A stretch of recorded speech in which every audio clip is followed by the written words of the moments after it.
Hello, everyone. Welcome to the second episode of the Girly Nerd Podcast. Today, my special guest is my friend Sarah, who I've known quite a long time, and we are going to be counting down our top 5 Gerard Butler movies. Before that, I want to just briefly say, so we've known each other, I don't know how long, but we've known each other since our Once Upon a Time days, correct? Yes, that's been a very long time. It's been a long time, and we met each other, I think, for the first time at one of the conventions. Yes.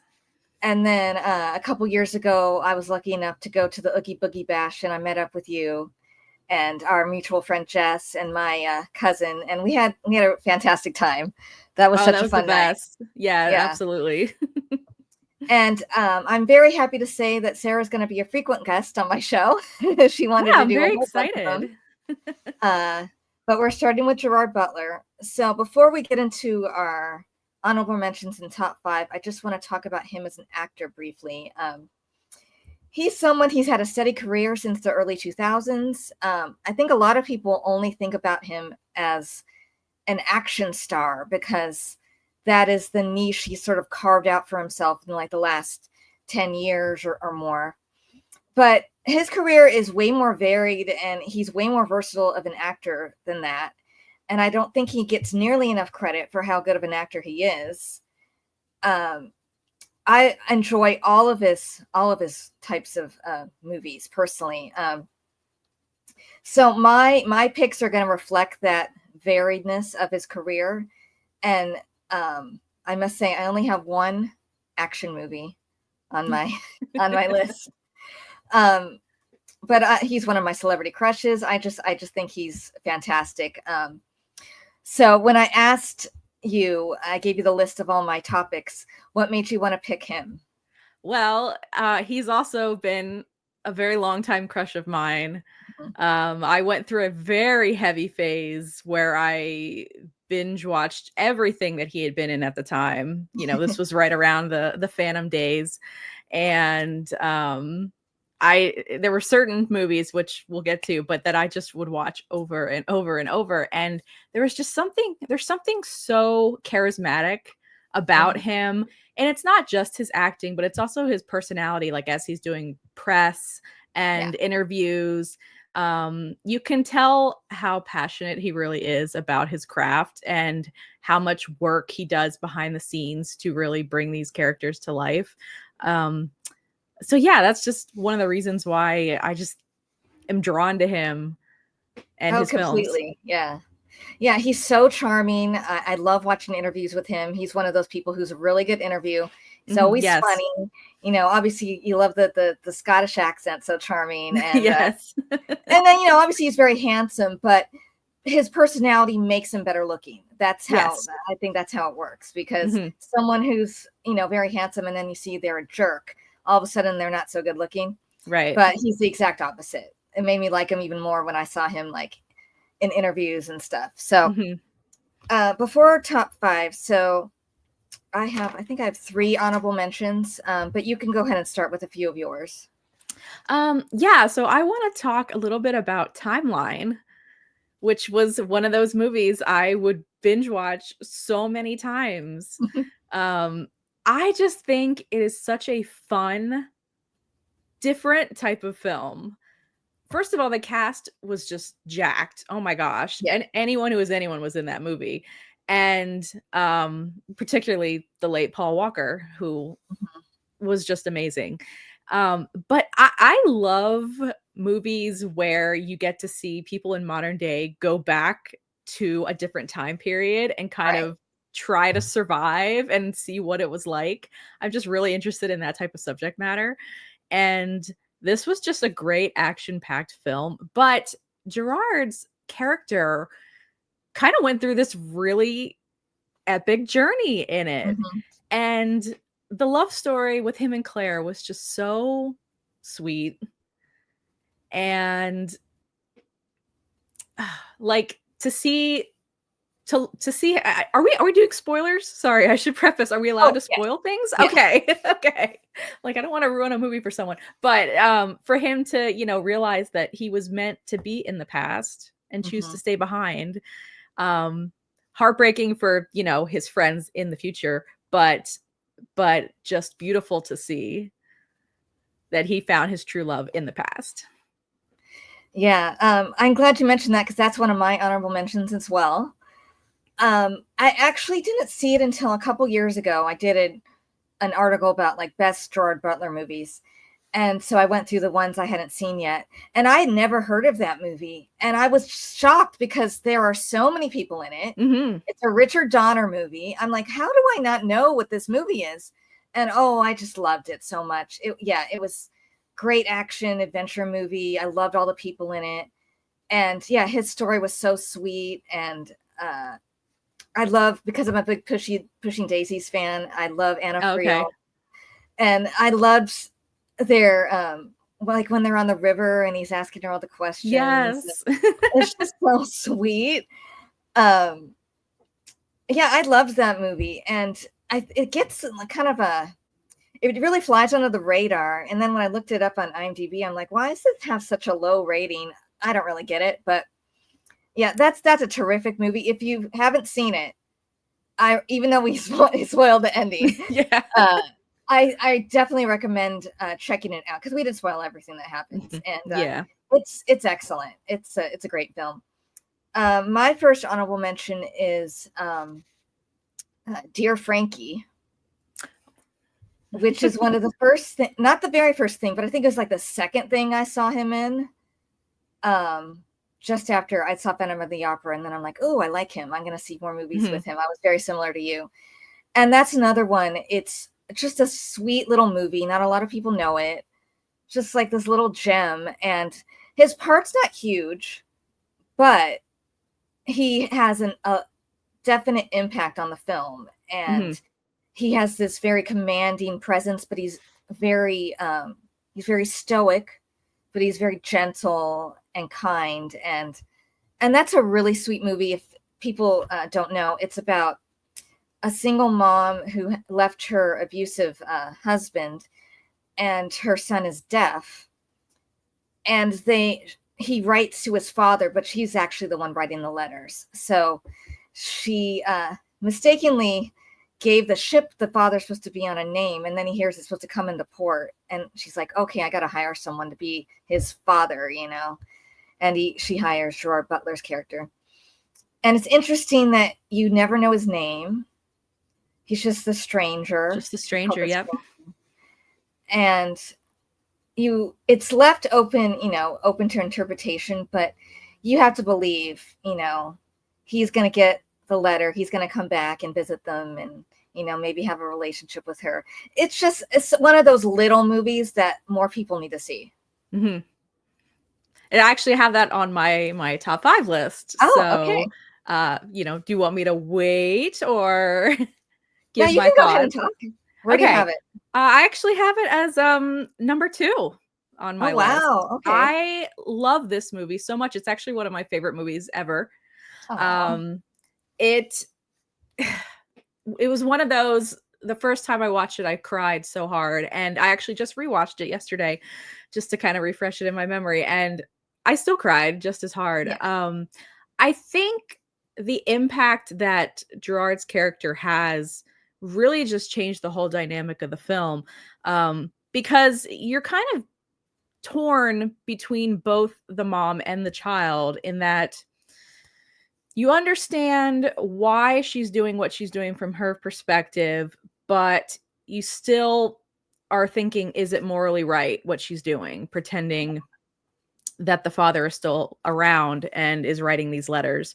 And when Gerry comes in and just instantly has this connection with Frankie, and it's almost like she can see how things should be, how she wishes they could be, this family, that she could give him a father like that. And I think when you see how happy Frankie is, it kind of justifies everything that she's done in a way. Yeah. So, but an interesting take that I read about as I wanted to hear what other people thought about this movie. So I started reading some reviews online, and got into this kind of deep dive about at what point did Frankie really catch on to the fact that the stranger was not actually his father. And so I tried to pay attention to that during my second rewatch of the movie.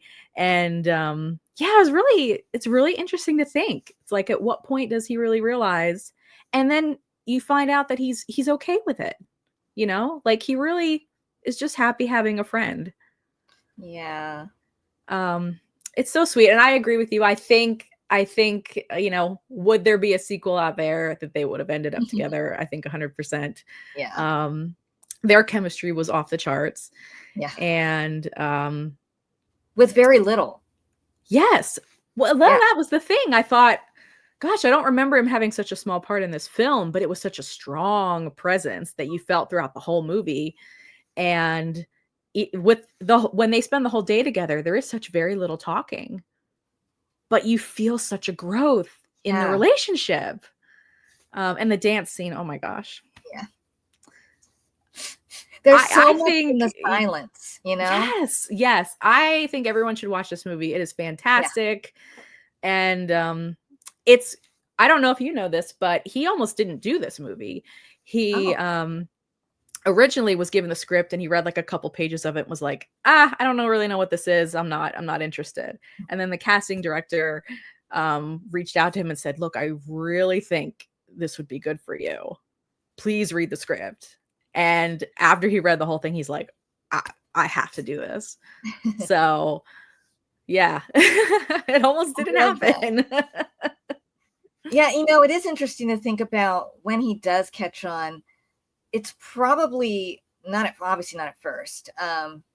Maybe toward the end of their interaction. I don't know. I never really thought about that. I kind of, at least for me, I kind of feel like it changed when he got the news article that the ship was coming. And I think he was kind of realizing that the route of that ship wasn't matching up with what he was getting in the letters. Right. But I think that just from meeting the stranger that he knew before he even met him, I really think. Oh, I need to watch it again. I did rewatch it a couple weeks ago, but I need to watch it again with that in mind. Yeah. For sure.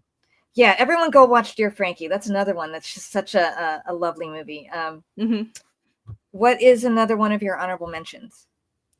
So I actually just watched this the other night. I hadn't had a chance to watch it before, and I watched Coriolanus, which is not the type of movie I would normally watch. While I am a Shakespeare fan, the actual plot of Coriolanus was not really something that I was too interested in. But I thought, it's got Ralph Fiennes, it's got Gerry, it's got to be good. Let me give it a shot. And Ralph Fiennes actually directed the film as well. So it was a lot, pretty violent as well, which I don't tend to like actively go out and watch violent movies. Sure. But I'm mentioning the film because of the most pivotal scene at the end of the movie, which I think was some of Gerry's best acting. Which the story of Coriolanus is not a big secret since it's Shakespeare. So Coriolanus is killed at the end of the film by Gerry's character and his team, basically. But it's what Gerry does as Ralph Fiennes' character is dying. He holds him and kind of cradles him and lowers him to the ground as he's dying. And it struck me so much because it's one warrior showing respect to another warrior. Yes, we're on opposite sides, but I respect you for being a strong soldier, leader, warrior that you are. And I'm giving you the death that everyone should have, you know? Right. But it was the way he did it with no words. That just really hit me. And I was like, man, he is good. He is so good. So I thought it was worth mentioning. Like I said, not my cup of tea as far as movies go, but performance alone. Sure. Fantastic. And it's got to be hard because the whole movie was in the actual Shakespearean language. So to go up against Ray Fiennes, Yeah. and also Vanessa Redgrave and Brian Cox. I mean, these are legends in the theater community. And Gerry held his own. He really did. He and did. really did great with, the language. So I think it's worth watching for sure. Yeah, that's another one that I watched before I wrote my article because I had never seen it. It wasn't like my favorite movie to watch, but I remember how good I thought the acting was. Mm-hmm. Excellent acting. And I remember being impressed by him because like you said, all these people are like, they're like, they can do Shakespeare. I mean, yeah. And Shakespeare is not easy. I mean, even if you memorize it perfectly, you still have to get the meaning behind the words and perform it properly, which is, no small task. And he did a great job. That's a perfect example of being a good actor, and he doesn't get enough credit for it, for sure. Yeah. But to also put it in the modern time, sometimes Shakespeare is hard to take in a modern world. Right. Because it's not necessarily believable. You're like, well, no one talks like this, so I don't buy what I'm watching. So that just adds a whole layer of difficulty to the acting as well. Exactly. So my other honorable mention is, okay, I lied. So I have 2 action movies I'm talking about, but one's only an honorable mention, is Last Seen Alive. I haven't seen that one. Okay, so the story of that one is, it's him and Jamie Alexander are married, but they're going to go through a separation. So he's driving her down to her parents' house. They stop at a gas station. She goes in like the convenience store to get a water, and he's just pumping gas. And he turns around and it's like, well, where are you? She vanishes completely. And he's like, where is she? He's looking everywhere. He's like totally frantic. And so he spends the movie trying to figure out what the heck happened to her. And it's not very long. So it keeps the tension really, really good. And he plays the like franticness and like fear so well. And it's basically him almost the entire movie. He's carrying the film. Wow. And it's really good. And I won't spoil it for you where she went. But at one point I actually thought it was going to be worse than it actually was. What had happened to her.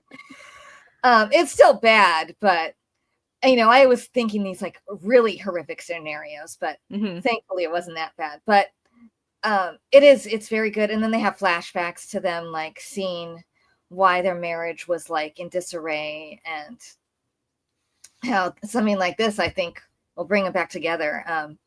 I don't know if it might have been a Netflix movie or maybe not, but I remember I watched it on there. So it's very good. And who else is in it? I think Ethan Embry's in it, and I don't recall the other actor, but it's excellent. Okay, I'll have to check that one out. So what is your number 5? My number 5 is 300. Okay. And similar to Coriolanus, it's not generally a movie I would watch. But I am a very big fan of cinematography and just visually stunning things. And this movie ticked all those boxes about what I like to watch visually in a film. This, like, 300 for me was groundbreaking. I had never seen anything like that before.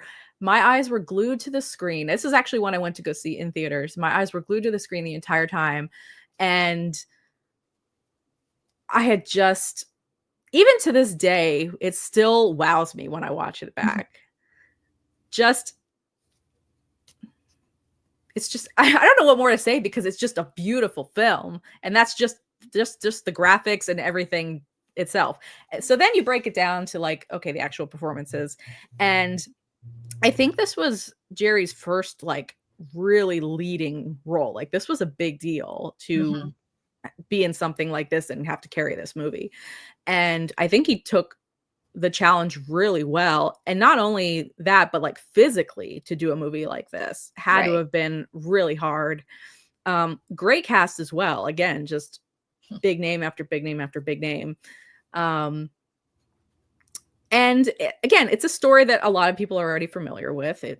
So it's not like it was going to be a big surprise about all the deaths at the end, you know, like it wasn't a surprise there. So, but I appreciated that Gerry could bring, you know, the movie got a lot of flack in a way for just being a bunch of beautiful bare-chested men. I appreciate that Gerry really took it seriously and really tried to put a big emotional aspect into his acting for this movie.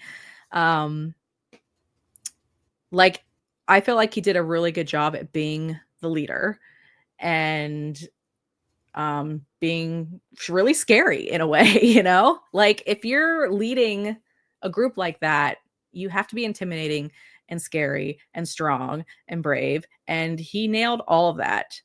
So I wish I'd had a chance to rewatch it to have more like thought out things to say. But unfortunately I didn't have time to watch it. So it's been a bit since I watched it. But yeah, it's just one of my favorites of his. Yeah. So this is one, it's not really for me. I think the look of it, like you said, I think the look of it is amazing.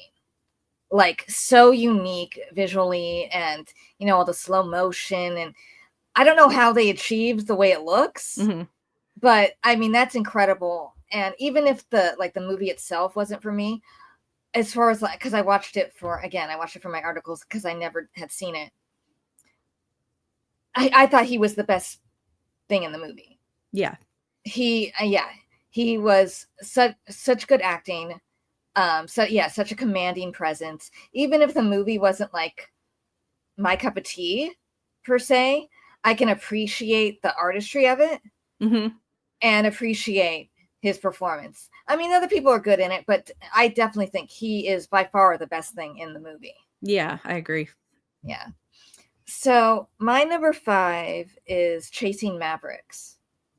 You know, I really want to watch this movie. Unfortunately, I haven't been able to find it to stream anywhere. But I really am looking forward to this movie, so I'm anxious to see how you like it. Yeah. It's a terrific movie. I rewatched it the other day. It is streaming on Disney Plus. I do not have Disney Plus. Okay. Do you have Hulu? Yes, I do. It might be on there too. I'm not sure. You know, some things are on both. It didn't come up in my search. I was specifically searching for some Gerard things Butler are on movies, both of them, but some things are only on one. I don't really understand why, but yeah. Anyway, that is a beautiful movie. It's based on a true story about a real life surfer named Jay Moriarty, and Gerard Butler plays his like mentor named Frosty Hessen.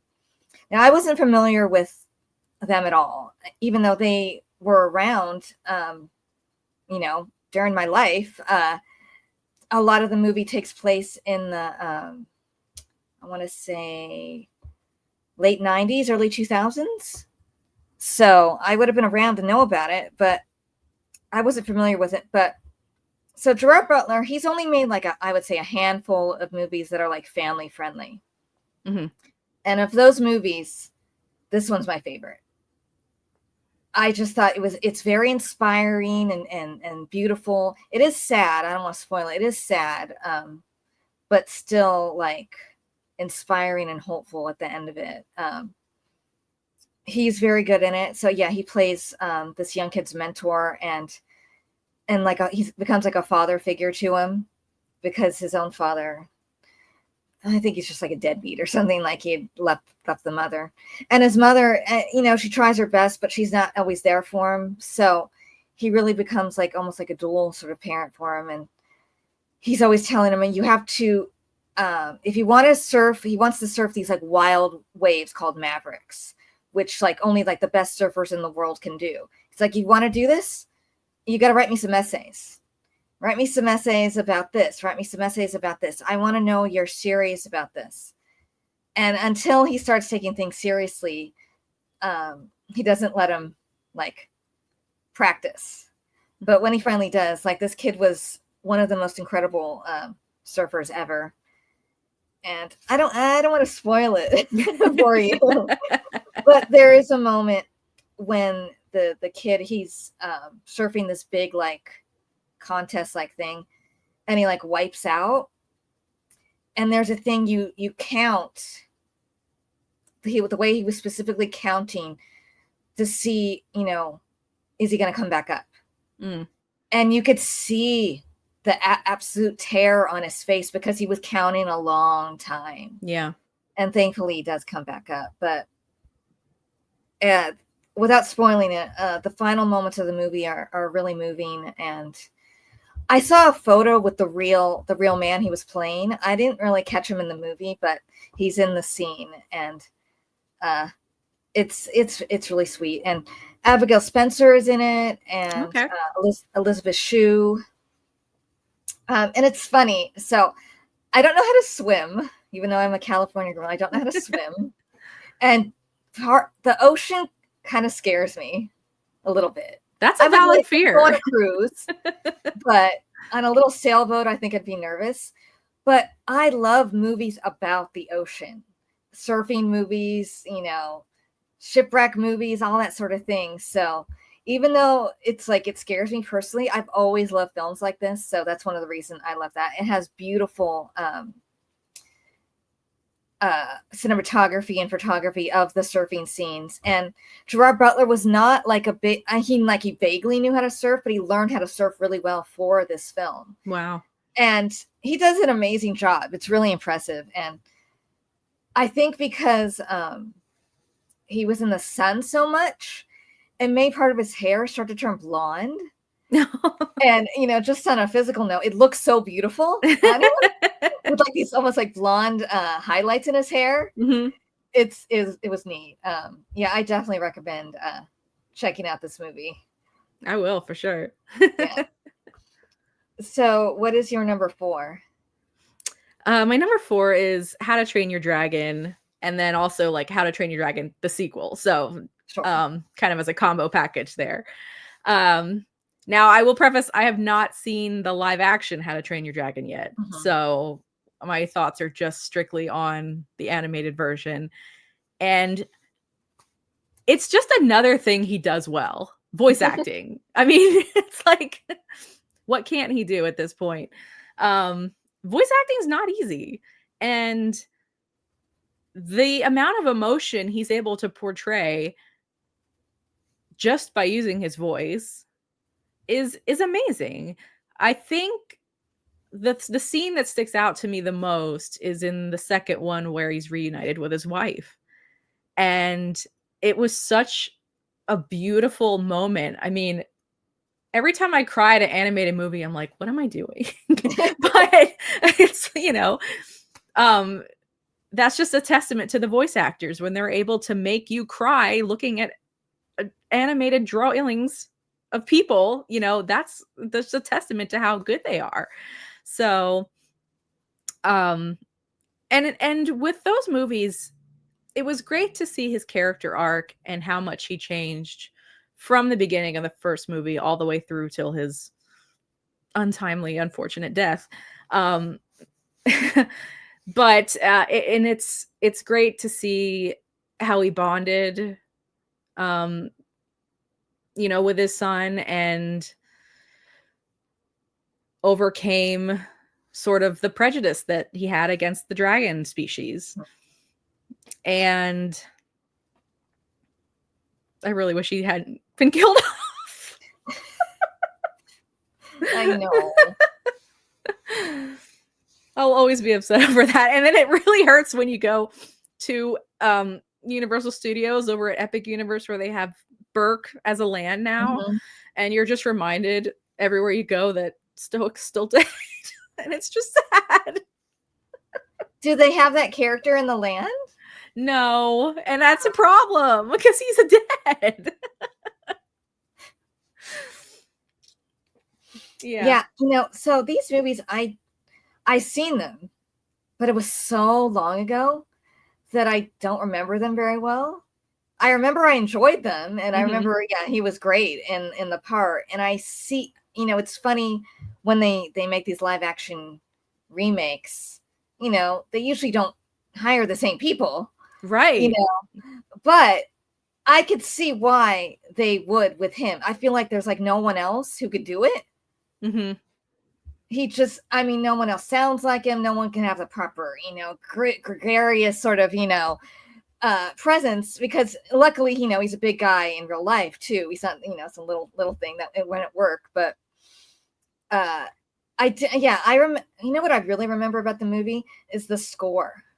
Oh my gosh. Yeah. It's one beautiful. Of the defining things about the film itself is the absolutely beautiful score. I wish I remembered it more. I'm sorry. I would really like to talk, if I could ask him anything, I would want to ask him about going on to play Stoic in a live action version, because it's like, is it completing something in you that you felt was missing because you weren't able to put on a costume and fully act everything out? Like, how many people really got to do something like that? Not many. So I would really like to know, like, what it felt like stepping in, like putting that costume on for the first time and stepping onto set and redoing everything that you did years ago, but in a totally different venue. Yeah. That'd be cool. I think the only other person doing that is the Dwayne Johnson. Right. Yeah, that's true. And it's true. Voice acting, people think voice acting's easy. It is not easy. No. For first of all, I think they make you say those lines over and over again until they like it. And then you got to go in. I remember seeing someone talking about in my first episode, Tom Hanks, and we talking about Toy Story. Yeah. And all the little like movements and grunts and like that, things that you got to do, and which can be exhausting. You do that all day long, and just because you're not seen doesn't mean it doesn't take effort and good acting, because it's I love animation because it really is a unique blend of like acting on the actor's part and then acting on the animator's part. They're like an actor too, and mirroring that together and having like results where you can cry at something is amazing. And that's one of the best. I'm a big Disney fan. That's one of the best non-Disney animated movies out there for sure. Yeah, I agree.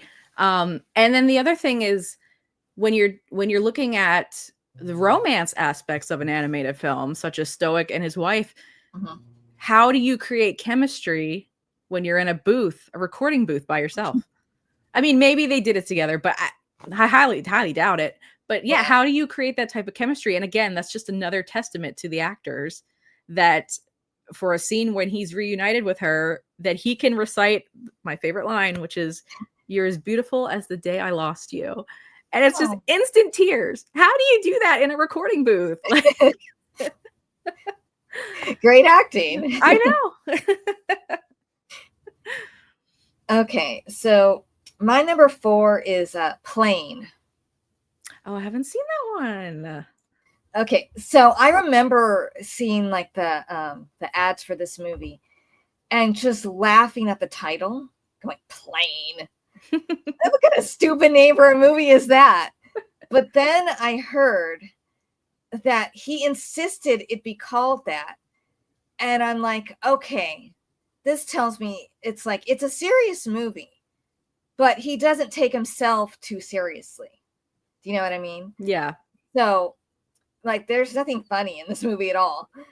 But it's one of besides Last Seen Alive, it is my favorite of all his action movies that he's done. Because, so I think it's only like an hour and I want to say like 48 minutes.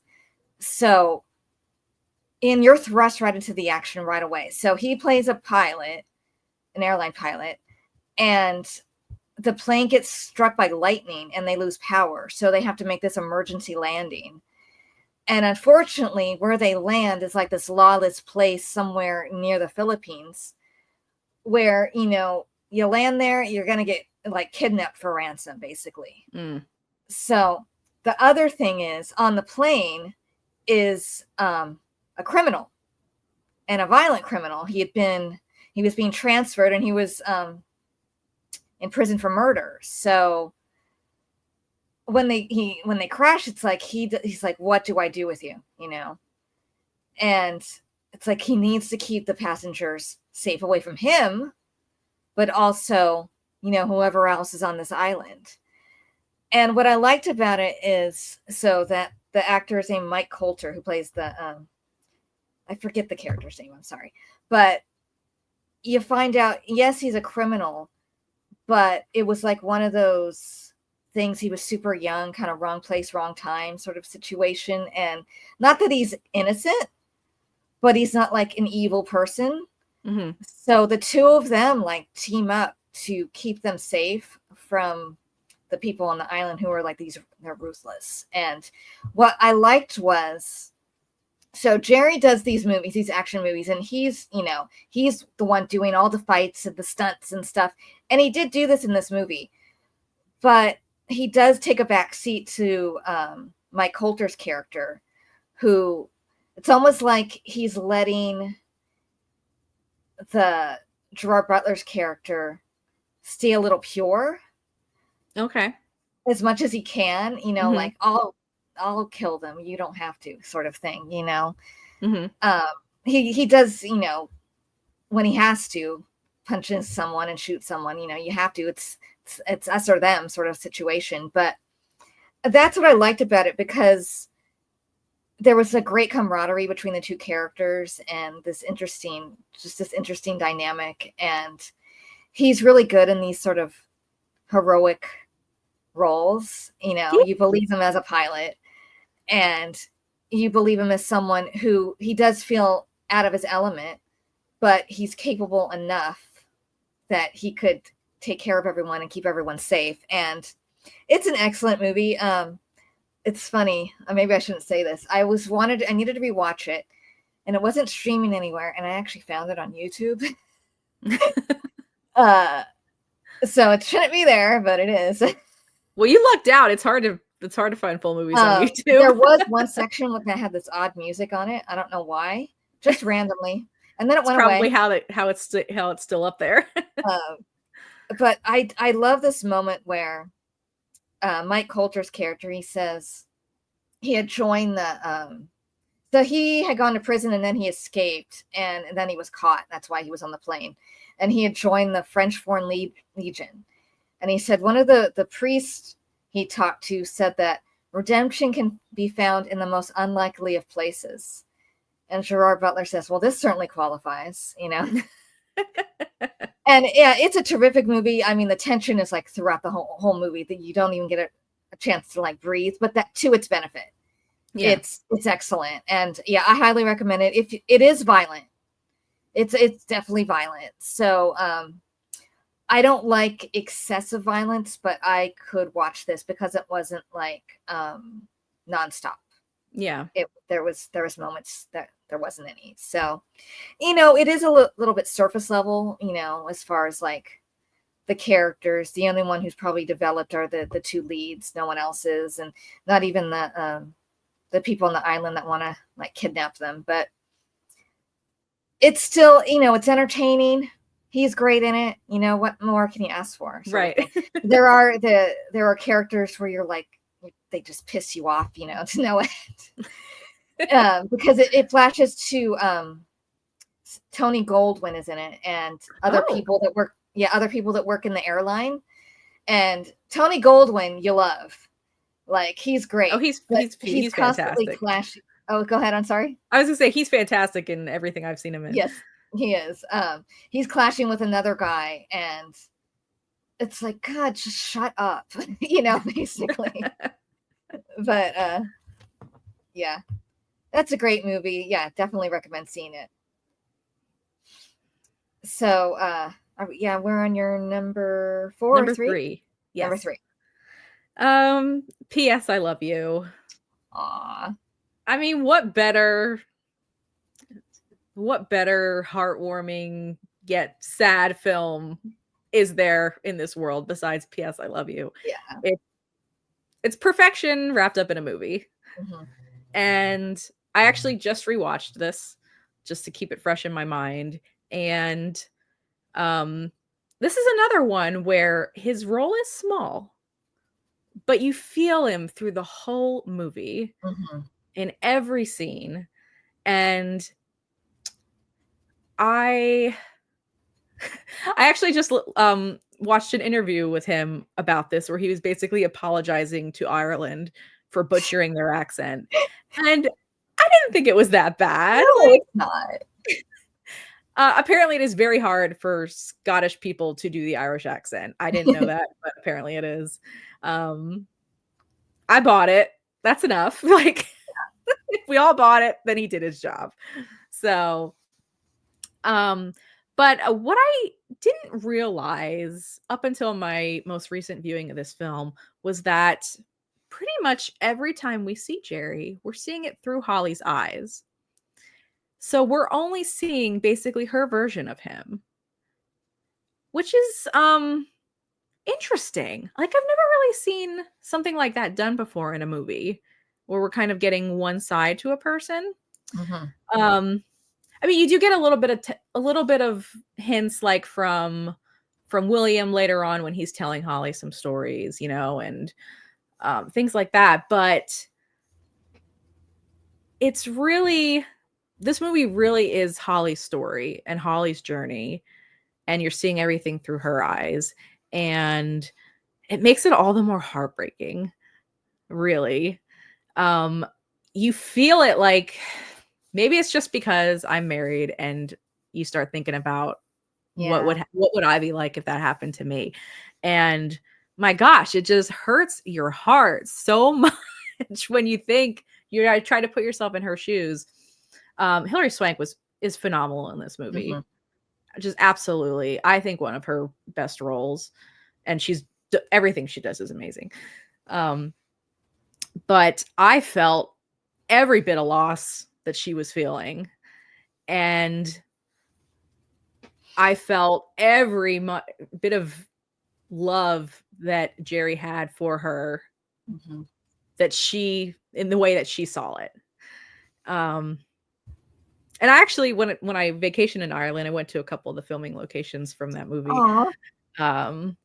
And I mean, Ireland, that's another reason this movie is so amazing, is just the Irish scenery. Oh my gosh, just beautiful. Gorgeous.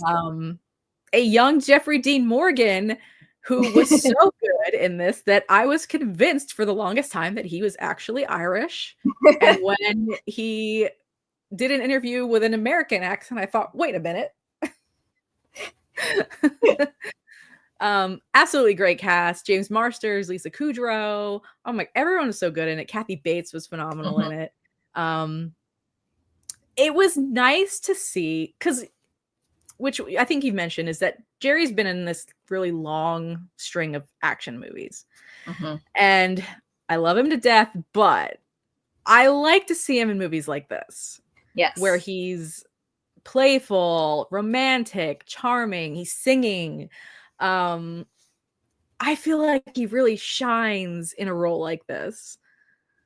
So that's one of, that's why this movie is my number 3, and that's why I love it so much, and I constantly rewatch it all the time. It's perfect.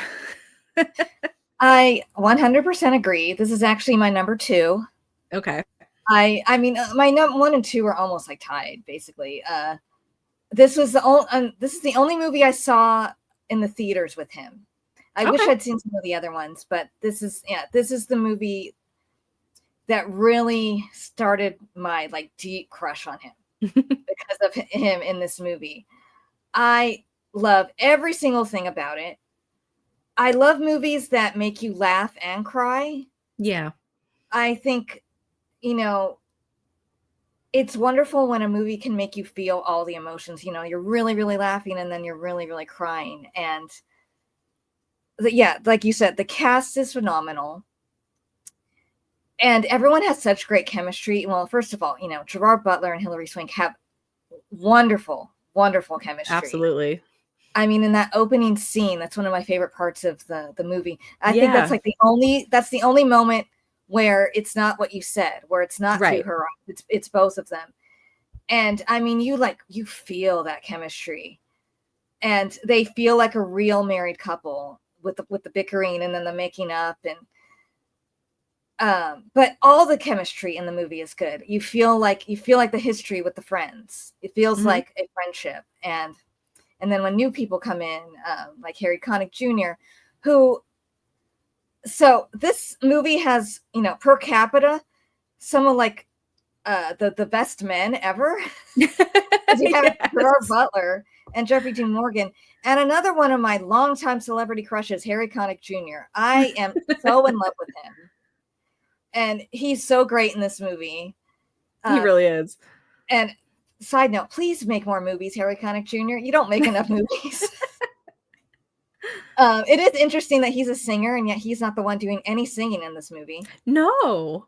But maybe he likes to keep that separate. I don't know. But like you said, I love Gerard Butler and everything he does.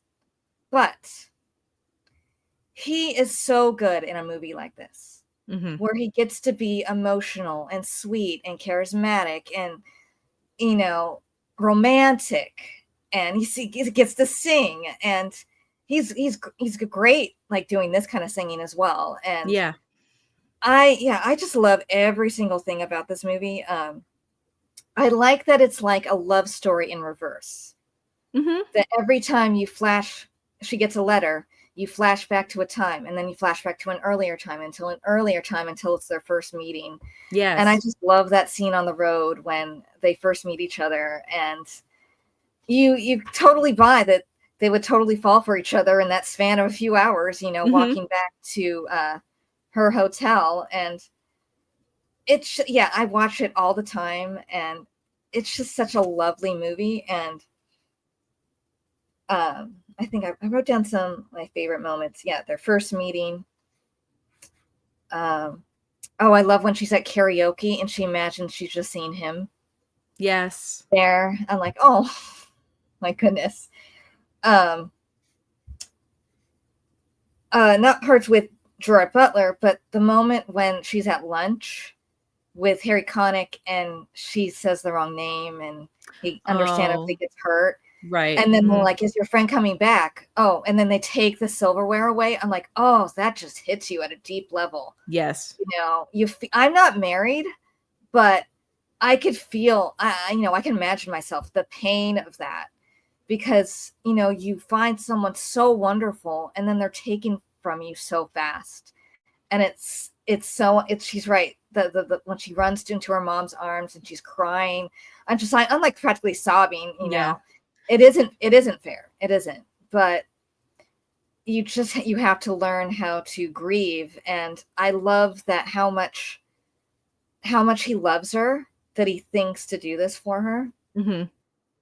And that it really helps, even when he's not there, he really helps guide her toward, her next chapter. Like, even when she throws the phone and the belt buckle or suspender buckle falls on the shoe. And then all of a sudden she's like, maybe I should start shoe designing. I mean, he's there. Even when he's not in the scene, it's like, that is him guiding her. And I love the line when she's reading the letter standing at his fort. And he says, you were just one chapter in my life. Or you made my life, but I'm just one chapter in yours. Oh, I think that's beautiful. Oh my God. And I love Hilary Swank. I love everything Hilary Swank wears in this movie. Oh my gosh, I know. All the coats and the dresses. I mean, I actually bought a dress sort of similar to her red and black check dress. It doesn't look as nice as hers, but I was gonna wear it, but it's just way too hot. It's like a winter dress. Yeah. But everything she wears, I love. The soundtrack is great. It's actually a soundtrack I actually own. It is. The music's really good in it. Score as well. It's beautiful music, and I love everybody in it. I do think it's funny that it's like an inside joke when he says, "There's no such thing as a vampire slayer." And you know that's an inside joke because James Marsden. I know. I caught that too. I'm like, that's hilarious. But the other thing I want to say, so I watched a recent interview with him. It was with Vanity Fair, and he goes through his career. They call it like a career timeline. And when he got to P.S. I Love You, he was saying, he goes, I decided I wasn't going to be me. I wasn't going to be selfish. I was just going to pour everything into making sure Hillary was good. Hillary was okay. Hillary was taken care of. So how much he loved her would come across on screen. And it does. Him doing that, you could see how much he loved her, and, you know, vice versa. And I think they had like just a terrific time making the movie. He said he said this is the movie that people come up to him the most and go, oh, P.S. I love you. Oh, I love P.S. I love you, you know, and understandably, because it's just one of those, you know, heartwarming, beautiful films that doesn't get enough credit, I don't think. I think it's underrated. I mean, I hear people like trash it sometimes, and I'm like, what's wrong with you? You know, do you not have a heart? But, you know, whatever. I know more people that love it than don't. So. Well, and it brings up a lot of subjects that aren't necessarily talked about a lot. I think about that endings closer to the end of the movie, the scene where she goes running into her mom's arms, you know, crying, and they're able to share the sense of loss that they both have, but it's different versions of loss. But neither one hurts more or less, you know. They can both be just as painful, whether your husband runs out on you or whether you lose your husband, you know, in death. That they were finally able to come together and realize that we're both hurting and we're both here for each other. And I also really loved the final scene with her and Harry Connick Jr. where they kiss and realize, nope, we don't have the chemistry. And I thought, that is so smart. And it's not something you see in movies, especially at the end of a rom-com. You expect them to kiss and live happily ever after. And they said, nope, not feeling it. Let's just be friends. That was great. I love that, because the cliche thing would be for them to end up together, because he's great. He obviously cares about her. And I really liked that, because sometimes you do like someone and then you're going, no, it isn't right. Even if you care about someone, you just realize, no, we're just better friends. And I love the last scene of the movie where she runs into William again. And it's not like they end up together, but, you know, there's the possibility of it. Maybe they will, maybe they won't, but that's okay. And I love how you hear the voiceover of the letter and she says, guess what? And then the song lyric says, I'm okay. Yeah. I just, that's just a beautiful way to end the film. And and maybe Kathy Bates will find love with William's dad. Yeah, that's so cute when she drops the she's like, better not do that. A guy could take it the wrong way. I like to imagine they're all living happily ever after in Ireland. Yeah. I did hear a few years ago that they were thinking about like a sequel. I mean, I don't know how that would work. I don't know what you would do with a sequel. Make it a comedy and have Gerry come back and haunt William because he's with Holly. Like, hey, that's my wife. How dare you? But I don't think it's happening. I think it would have happened already. I think the story's been done. I don't think anything else would add. I like that it kind of ended up to our own interpretation and the will they, won't they. I was happy with that. Right. Okay. So my number 3, similar kind of movie, less sad, more comedy. It's a romantic comedy. It's called Playing for Keeps. Ah, yes. And like P.S. I Love You, this is the kind of movie I'm like, please make more of this. Please make more of these. Now, so because this is like favorite movies, I acknowledge that this isn't like the greatest movie ever. Like P.S. I Love You, I think is legitimately great. This is a very good movie, but it has some sort of open-ended like thread, so the plot's not perfect. But it's a movie I like watching a lot because, you know, it's funny and sweet and romantic. And when I was writing down all my notes, I was thinking about this. I'm like, you don't see a lot of romantic comedies that are male led. Right. It's usually a female lead or like male and female or something like that. Like, you know, it's usually like you've got male where there's a male and a female, but they are like equal. Very rarely do you see like just the male is the lead. And he definitely is. You know, everyone in this movie is supporting to him. And I just found that refreshing. I couldn't really think of that many other ones. And like I said, he's really good in it. He gets to be sweet, gentle, charming, you know, emotional. I like that his character like struggles so much to do the right thing because temptation's constantly, they're just throwing themselves at him, you know, and you know, and he has you know, he's single. He's not with Jessica Biel's character anymore. He has every right to do what he wants. But at the same time, I love the part in the movie where he's like, I just can't do this anymore. I have to grow up.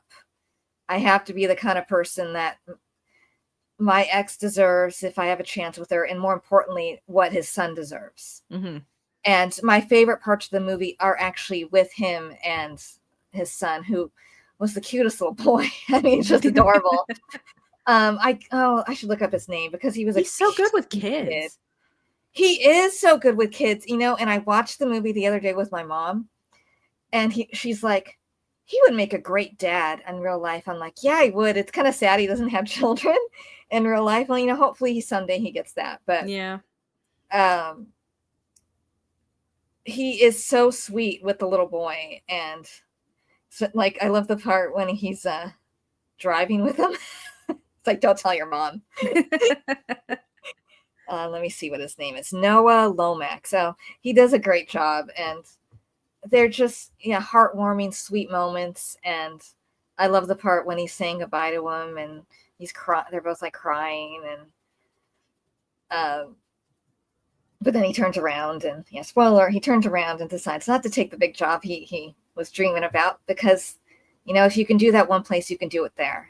And, but even though I wouldn't say, it's not the best movie in the world, but it is very good and very underrated and great cast. I mean, it has Jessica Biel, Dennis Quaid, Catherine Zeta-Jones, Judy Greer, Uma Thurman. I mean, like a stacked cast. Yeah. And they're all really good in it. It's a little silly sometimes, but I like light movies that make you feel good. And yeah, it's just such a wonderful film. And I love the part when, so you've seen it. I saw it once a very long time ago. Okay. So Jessica Biel's trying on her wedding dress and he shows up to like the bridal shop and is trying to talk to her and saying like, I want to be with you. And she's just like, I can't do this right now. But then she leaves and goes and sits in her car with the dress still on. And the shop owner's like, I think she's waiting for you. And she's like crying and he wants to like hold her. She's like, no, we're going to do this at my pace, you know? Okay. You don't get to decide. And he's like, okay. And I'm like, okay. Love a man who respects boundaries. Yes. And that was just, I love that moment in the film. So what are even if you've seen it a long time ago, what are your thoughts on the film? Well, and I want to piggyback off of what you just said, which is that especially in times like what we're going through right now, more than ever, it is so important to have feel-good movies. Yes. Sure, maybe they're not the best script in the world. Maybe they're a little low budget. But if they can make us feel good and laugh and forget about the real world for a couple of hours and have a nice, happy ending, there is nothing wrong with that. I don't want to hear any shade being thrown towards movies like that because they do their job and they are helping save our mental health. Exactly. Yeah. Is it gonna it's win an true. Oscar? No, but that's not the point of it. Like, and they don't make enough movies like this anymore. no. And well, there's a severe lack of romantic movies in general, especially romantic comedies. And all you need, I mean, you don't need a perfect script, but this script was good enough, and you get good actors in it, and they elevate the material. Yeah. And that is definitely the case here. And I feel like I don't think this movie like did well at all. And I wonder if that's maybe why he sort of has strayed away from these types of movies, and because his action ones do pretty good. I think they're fairly successful. Yeah. And I understand why, he likes those movies. They're, he's a tough guy. He probably likes doing the, roles like that, and they're challenging physically, mentally, all that sort of thing. Mm-hmm. But every once in a while, Gerry, just go back to one of these. It doesn't matter if you're a little bit older, still rom-coms don't have to just be about 20-year-olds. No. And he's not that old. I don't know how old he is, 50 years old or something like that. He still looks great, And I really enjoy movies where he's able to interact with children. I just think, going back to Dear Frankie, he has a really strong presence with children. And I just really want to see more of that, more of him as a dad. Mm-hmm. That's why he's great. And he's so wonderful with this little boy. I mean, you could just feel how comfortable this kid was. And Dear Frankie, even though the kid is older, in Chasing Mavericks, he's great with him. He actually interacts with him at 2 different ages. So you see him with him as a little kid. He actually saves his life at the beginning of the movie. And then you see him when he's a teenager. Yeah, and he's great with him. And I don't have it on my list, but that makes me think about Nim's Island, where he plays Abigail Breslin's father. And he's not in that movie very much, but the times he's in it, he's great with her. And yeah, because he just comes across so like he would be a good dad in real life. Compassionate, empathetic, gentle, very loving and warm. And I mean, he's old enough that he could play roles like this, and please do. Yeah. At the end of Plane, so in Plane, he has a daughter who's like grown, and they never are in any scene together. They're only talking on the phone. But the very last scene of that movie is him calling her. He can finally breathe and call her, and that's a great moment. Even if they're not in the same scene, you feel like the love there, and it's true. I agree with you completely. So, okay, you're number 2 then. Yeah, my 2 was Dear Frankie. So okay, and my number 2 was P.S. I Love You. So we only have number 1 left. So you can go first. Do we have the same one? Yeah, mine's no surprise from my shirt. Yeah. It's Phantom of the Opera, hands down. And I say that sort of just because I think Phantom of the Opera would be number 1 on any list of mine, pretty much. Just because I am such a huge fan of the show in general. It's my favorite musical.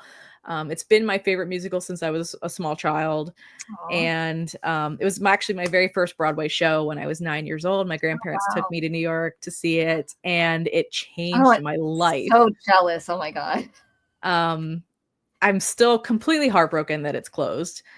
I feel like there's no New York without Phantom. But when I heard that they were finally making a movie, because at the time, really the only media we could consume from Phantom without going to see it on Broadway would be some of the older music videos starring Sarah Brightman and Michael Crawford. Those were our Phantom and Christine. That's just what we had. And when I heard that they were finally making a movie, I was just beside myself. And it's just like, well, who are they going to cast in this? I mean, the possibilities were endless. And This was the first movie that I ever saw Gerry in. It was my first introduction to him. Me too. Yeah. And I know that him being cast was very controversial, but I think he is perfect as the Phantom. Mm-hmm. And it kind of goes back to, for me, look, in no way do I want to say anything negative about Michael Crawford. He's the OG. He is historically means everything to the Phantom of the Opera universe. But having seen other versions, I prefer a Phantom that's a little more grittier with a voice. Not as like Michael Crawford just has that perfect voice. I don't want a perfect voice with my Phantom. I want someone who's tortured and gritty and raw, and that's what Gerry gave us. And it was like bringing to life everything I wanted in that show. And not just Gerry, Emmy Rossum. Mm-hmm. Oh my God, was she good? Like, to have that type of voice at such a young age. She was 16 when they filmed that. And she just blew it out of the water. It was nice to see, because traditionally when you go see Phantom in the theater, the Christines are older, but in the story, she is young. So it was nice to finally see her portrayed age accurately. And shout out to Patrick Wilson. Fantastic Raoul. Like, his voice is incredible. The whole cast was great. I love the way the movie was shot. It's gorgeous. Phantom is a show that the stage is not big enough for it. And they do a great job with it on stage, don't get me wrong, but it is so much bigger than a stage. So to finally see, the Paris Opera House and a big full stage, oh my gosh, it was just I ended up seeing it 9 times in the theater. Oh my gosh. I was just so obsessed and addicted to it. And Gerry just brought this whole different level to it, where for the first time you feel sorry for him. Mm-hmm. Yes, he's a bad guy. Yes, he killed some people. You know, there's a lot of red flags there. Yeah. But when you give him a little backstory, now you have some sympathy mixed in there. And it just adds this whole layer of depth to his character that they weren't able to do in the stage show. So I also really like the prosthetic that they decided to go with. I know that was a big like, whoa, what's his face gonna look like? That was like a whole big thing, like a big reveal. And a lot of people said it wasn't enough. There was a lot of critique there. It wasn't enough. No one's gonna be afraid of him. But no, I think it was good. I mean, yeah, it is good. You're portraying someone who suffered burns and is now deformed. It's like, to me, it was effective. I am team Eric and Christine though, so I like that they played up a little bit more of the romance aspect there. And the way that they did Point of No Return, which is my favorite song in the show, the way that they did that in the movie, which is totally different from the way it's done in the stage show. It excelled that scene so much. That scene is just stunning to watch. And the final lair scene, oh my gosh, was it perfect. All of their voices just blend so well together. Oh my God. I feel like I could go on and on about how much I love Phantom. But as someone who's seen the movie a bazillion times and also seen the stage show quite a few times, I really think the movie just adds so many more layers that they can't do on stage. And it was just a beautiful adaptation. 10 out of 10, perfect movie for me. Yeah, for me as well. This is a movie that every time I watch it, I'm like, God, I love it even more. There's something about the visuals, the cinematography, the music. It just affects me deeply. And it's like, I feel like I transcend some like higher plane when I'm watching it. And so this was my introduction to Phantom of the Opera. I'd heard of Phantom of the Opera. I think I'd vaguely heard like some music or something, like, you know, like the organ or something, but not really. I had heard one song, oddly enough, on the soap opera Days of Our Lives. I used to watch that. I used to watch that as well. Yeah, the character Brady Black sang Music of the Night to Chloe. And to show her how to sing opera, like opera-like. And he's saying it beautifully. I'm like, oh, this is a great song. What's this from? I'm like, oh, it's Phantom of the Opera. Okay. So I wish I had seen this in theaters, but I didn't know about it, or I just didn't think to go or something, because I can imagine how it was only a limited release. For a very long time. It was only in select theaters because I actually had to travel a couple hours to see it in theaters. And then finally, as the popularity grew, it started kind of opening up into more theaters. But yeah, for a while, you couldn't see it everywhere. And it really took word of mouth to make this movie popular. So because everyone has a different reaction to this. So I like your perspective, because a lot of people from your perspective who love the stage musical don't care for the movie. Yeah, it's a very popular opinion. So for me, this was my only, you know, I didn't know any better. So to me, this is how it's supposed to be. This is how everyone's supposed to sing. This is how everyone's supposed to act. And so this was the first movie I saw Gerard Butler in. First movie for Emmy Rossum, first movie for Patrick Wilson. And I like that you didn't really know who any of them were. Yeah. And all three of them, I mean, obviously Emmy Rossum and Patrick Wilson have that traditional, gorgeous, beautiful, strong voice. But that, like you said, that works for those characters. I like that Gerry's voice isn't like this perfect, bombastic, you know, bellowing voice. Because, yeah, maybe it's not perfect, like, clarity-wise compared to, like, Patrick Wilson. But he's acting when he's singing. Yes. And he gets that emotion. And it's powerful. And it's true. He can be very scary. But also, you're like, you could understand why she is so transfixed by him. Mm-hmm.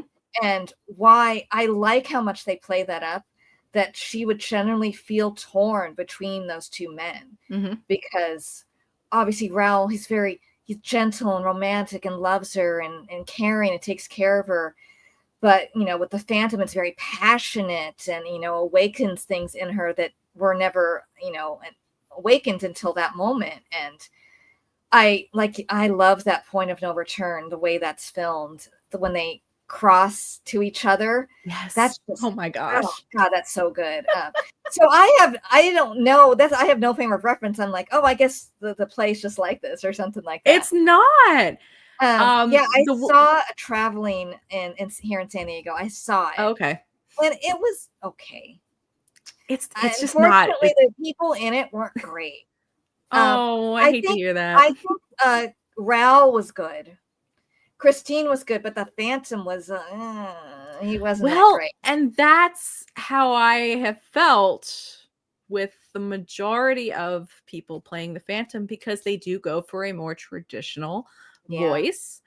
And like my favorite Phantom is actually Ramin Karimloo, because he does have that grit and kind of a rock and roll aspect to his voice. And I don't know if you've seen the 25th anniversary performance from Royal Albert Hall. Clips of it. That's him. And that, you know, is right up there with the movie as far as like perfect versions of Phantom of the Opera. So I highly recommend that. Sierra Boggess, is that right? Yes. Yeah, she's good. Yeah. But yeah, I kind of like that. It seemed like in a way the movie has had an effect on the show, in that some people are choosing to play Phantom a little more rough around the edges like that, which I really appreciate. So, and I love the moment. It's during the masquerade when he appears, and he says, you know, you're going to perform the Don Juan play.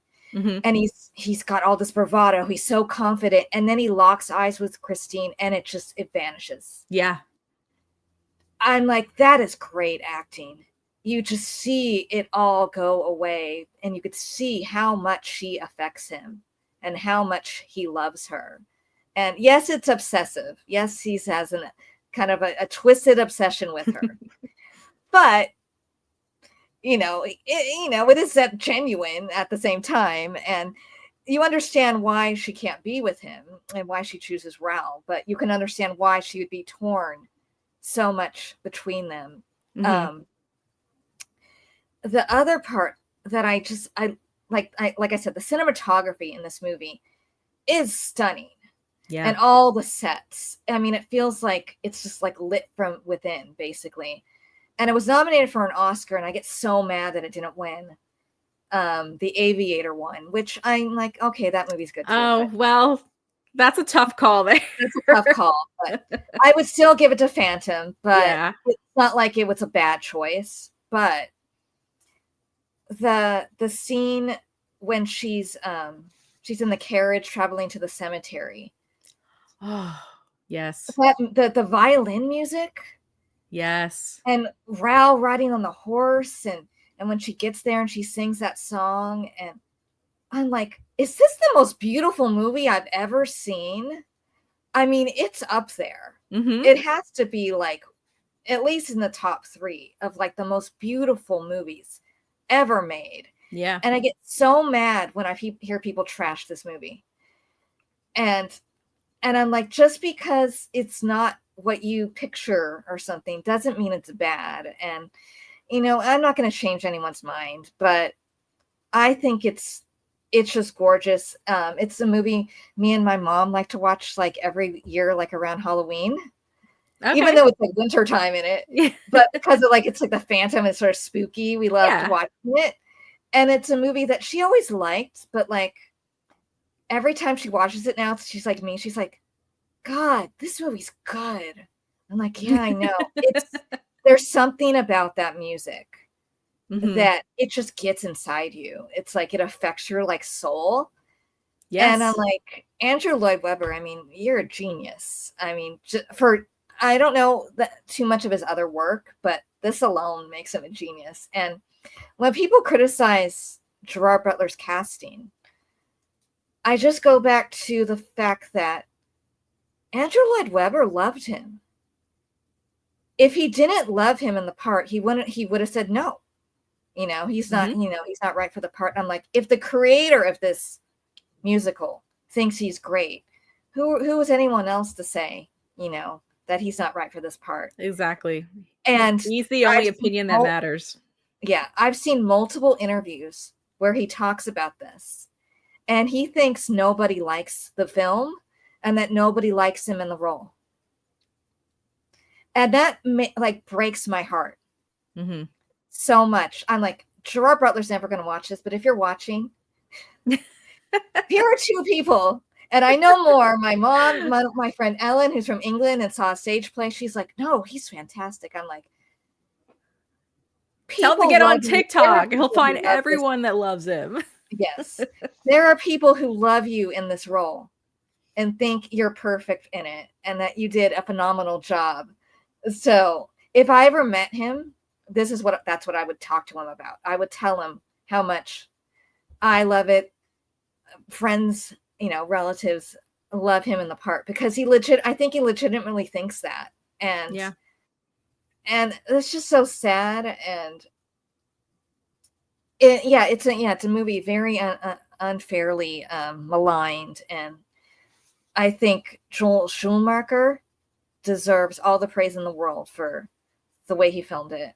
I mean, just beautiful, beautiful direction. And I think Gerard Butler like enjoyed making the movie, even though he goes, I felt his pain. I felt it. So he goes, I didn't have like the happiest time, but he's like, that's okay, because that was more real for the character. That's what mattered to him. And I like the closer moments where he's singing softly, You know, on the stage, you're not going to do that because everyone has to hear you. Right. But in the film, you get to be a little bit more gentle with the singing at times. Like when he's up on the roof and he sees Christine and Raoul singing, and I love that song. Patrick Wilson. I know this is a Gerard Butler video, but Patrick Wilson is another one I just love so much as an actor, and he does all sorts of things, but he doesn't do enough movies like this. He doesn't ever get to sing enough on film, and I just wish he would. He's making, you know, like Conjuring movies, which are great, but or like a comedy, and he's good in everything. But I'm like, you're such an amazing singer, and I'm sure he does like theater, and I'm just not seeing it. But I wish he would make more movies where he got to sing. He did get to sing in The Conjuring 2, and he's sort of singing like Elvis, but it's not like the singing he does in Phantom of the Opera. I did see on Instagram him singing his own version of Think of Me. Oh, and I'm like, oh, it's not your song, but oh, you sound so good. I actually randomly met Patrick at my job one time. Oh, wow. Years and years ago. But I was working at a movie theater at the time, and he was filming something in the town I was living in, and he came in to watch something. And I made it a point to go up to him and just say, you were perfect in Phantom of the Opera. Yeah, really. That's cool. Yeah, I'd love to meet him. I'm jealous. I also want to give a shout out to Minnie Driver, because she is freaking hilarious in this movie. Yes. With that accent. You know, these things do happen, you know. I'm just like, I love how over the top she is. But it works. It's so perfect. And I like that they gave her a chance to, because she is a nice singer, but it's not that kind of singing. Right. I like that they gave her a chance to sing the song for the credits. And, that's really nice. She's an underrated actress as well. So great. But yeah, Phantom of the Opera. Yeah, 10 out of 10, you know, like 50 out of 10. I mean, like, this movie is so good. I really think about how hard it must have been for Gerry to take on something this monumental, because you say yes to a role like this and you know everybody has someone they want to play the Phantom. And there's no way you're going to please everybody. So you're already going into a role knowing I'm probably failing a lot of people, and I haven't even sung a note. So I can't imagine how hard that must have been to undertake something like that. But then to also, you're stretching your vocals in a way you've never had before, and you're having to learn a whole new skill, and you're having to act with a mask on and portray all these emotions through just your eyes. You know, like there were so many things he had to tackle to make this role work. And I just commend him so much for being able to achieve such a amazing performance doing all these new things. 100%. And I love how we can go from like calm and tender to really scary in like a nanosecond. Like when she's down there in the lair, and the way they film that's amazing. Like, especially compared to the stage. I mean, that's amazing, phenomenal. But when she takes off the mask and he just loses it. Yeah. When just 2 seconds later, he was just softly playing the piano there, you know. I love that scene. Yeah. But then when he like breaks down crying, like, how could you do this? You know, it's like he's ashamed of, he's ashamed of his face. And I really think he's there's so much depth to him. And it was nice to be able to see some of that explored a little more. Yeah, I wish I don't have maybe because I wasn't that impressed with it, I don't have a strong memory of seeing it live.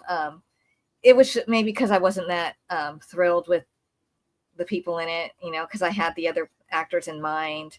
I would love to see it again sometime if it's ever, you know, if it's ever back in New York and I get to go to New York and see it, I've never been to New York. I would love to go to New York and see Broadway shows and stuff. That's like a big dream of mine. They're doing an immersive version of Phantom right now in New York that just opened. It's you basically are led through. It's all a walking tour through a building, and you're led from room to room, and you're put in the story, and you're watching it happen all around you. So it's like you have to go and you have to wear a mask and you have to dress formally, and you are placed into the story as like a spectator. And I want to go so bad because everyone is just screaming about how phenomenal this experience is. Yeah, I saw someone post about it last night. I'm like, what is this? Yeah, so it's like as soon as they open up the next block of tickets, I'm gonna get one and go. Yeah, and I don't have extra money for something like that right now. But if I did, I would be there for sure. But I don't know if it'll ever happen, but God, I just pray that this comes in a movie theater again, where I can see it on a big screen. Oh, because it's going to be a whole other experience. We need like a big anniversary for it. Something. That was 2004, right? So yeah, so we just had the 20th. We had one last year. So, you know, someone was talking about it and they're like, oh, it's in the theaters again. And I'm like, is it? And I think it was only in their town is what it was. Oh, okay. It was like Chicago or someplace like that. So it wasn't like a national thing. Yeah. And I was so upset. I'm like, oh, I want to see it.